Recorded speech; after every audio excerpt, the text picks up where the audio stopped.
Hello and welcome. In this video, we are going to learn file input and output using Storage Access Framework API in modern Android app development. In previous video, we have already discussed that there are two ways to save the file in Android device. First is in internal storage and second is in external storage. In external storage, there are two APIs which you can use. First is MediaStore API, in which I have discussed in previous video.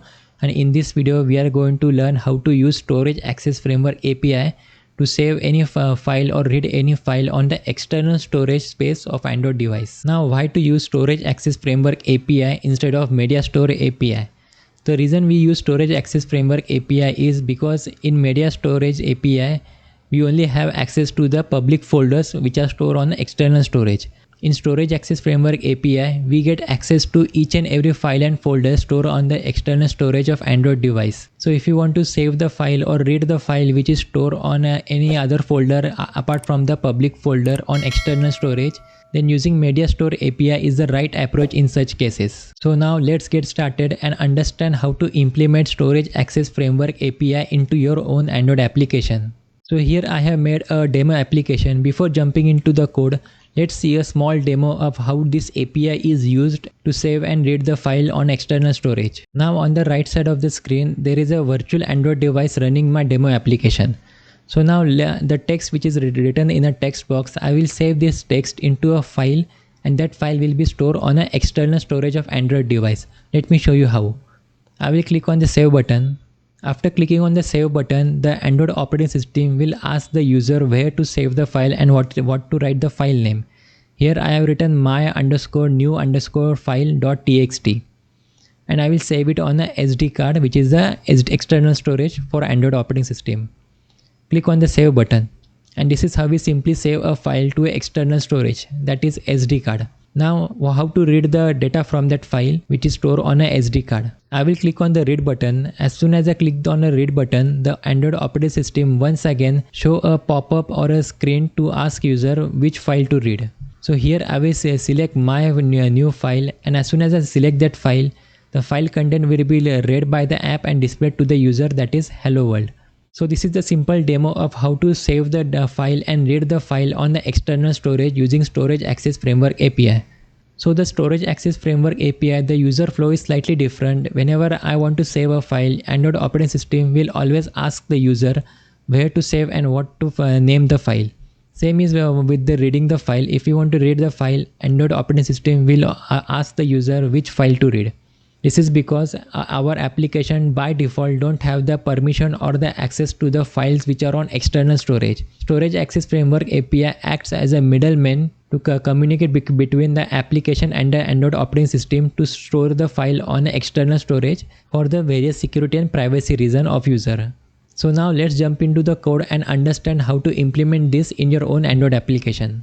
Let's look at the code of how to save that file on external storage. So to save the file on external storage, first we need to create something similar to intent. Now to store the file on external storage, first we have to create something known as create file launcher, and then we will use a remember launcher for activity result, and then add the contract which is activity result contract dot create document, and then add text/plain. Since we are creating a text file, that's why we will write text/plain. Instead, if you want to create an image file, then you can add the image here. And once we use the .create document, we will get a URI of that file. So basically, activity result contract .create document will create a blank file on the external storage when user click on the save button. And then when after file is created, we will receive a small URI. URI stands for Universal Resource Identifier. When we receive the URI, after receiving the URI, we will write the data into the file using this URI. So this is how we do it. Create a ContentResolver .OpenOutputStream, and inside this OpenOutputStream we will add the URI, and then we will get a stream which is my output stream, and we will use this output stream to write the data into that file. Now we cannot write the plain text string data into the file. That's why we will use input.2byte_array. Now what this will does is this will convert the plain text string format into a byte format. Now this byte format is important because that's how we write the data into the file. Whenever we use stream.write, always remember that you have to convert the simple string into the byte array format. That's how we convert a simple string or text data into the byte array and save it into the file. So this is the code of how to save the file and write the data into the file. Now next is we have to implement this create file launcher to launch the window which will ask user where to save the file. Now we will scroll down to the button which is the save button. Inside this save button we will use the create file launcher dot launch and then we will add the file name here. So this create file launcher dot launch will launch a simple UI to the user asking where to save the file, and then user can browse and select the location where to save that file.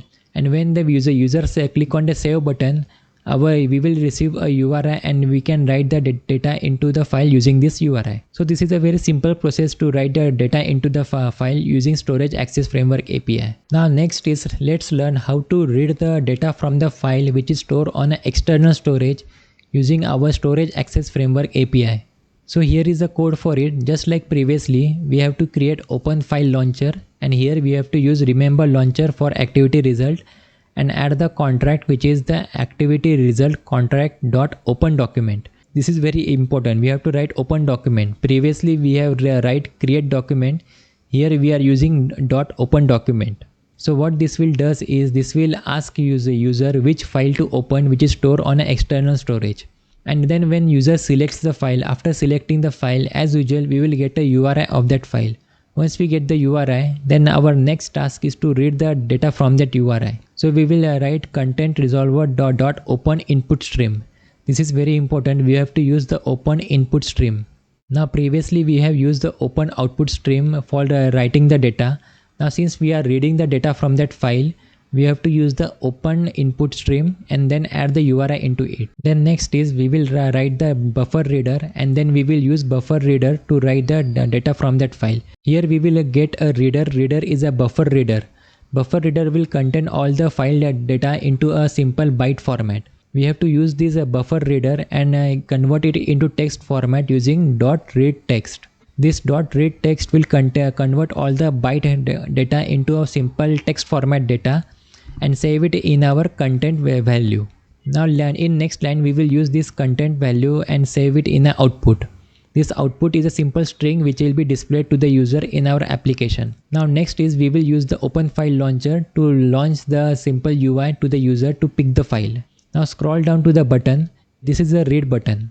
Inside the read button on click event, I will add the open file launcher dot launch and add the array of text / plain. We are using text / plain because we want to ask user which text file we want to read. That's why I have used the text / plain. In case if you want image file, then you can add the image file. In case if you want video file, you can add a video file.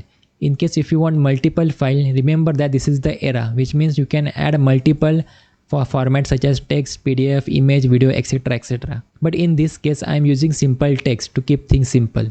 Now this line will launch the UI flow to ask the user which file to select to read the data. And then after launching the UI, user will select the file, and after selecting the file we will receive the URI, and then we will use this URI to read the data from that file and store it in a output string which will be displayed to the user. So this is how we simply read and write the data on external file using Storage Access Framework API. So now to recap, what we learned in this video is Storage Access Framework API is a middleman between your own Android application and an Android operating system. Whenever we want to read any file or save any file which is stored on an external storage, we have to ask Storage Access Framework API. Storage Access Framework API will ask the user where to save the file or which file to select to read the file.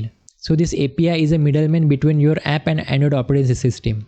We have reached to the end of this video. Thank you for watching. If you get value out of this video, make sure you like, share and subscribe. And if you want to learn the fundamentals of Android app development, I have made entire playlist and the link to it is given in the description below. In case if you want to learn it, watch the entire playlist. It will be highly educational and valuable for you. With that said, have a nice day and bye bye. See you in the next video.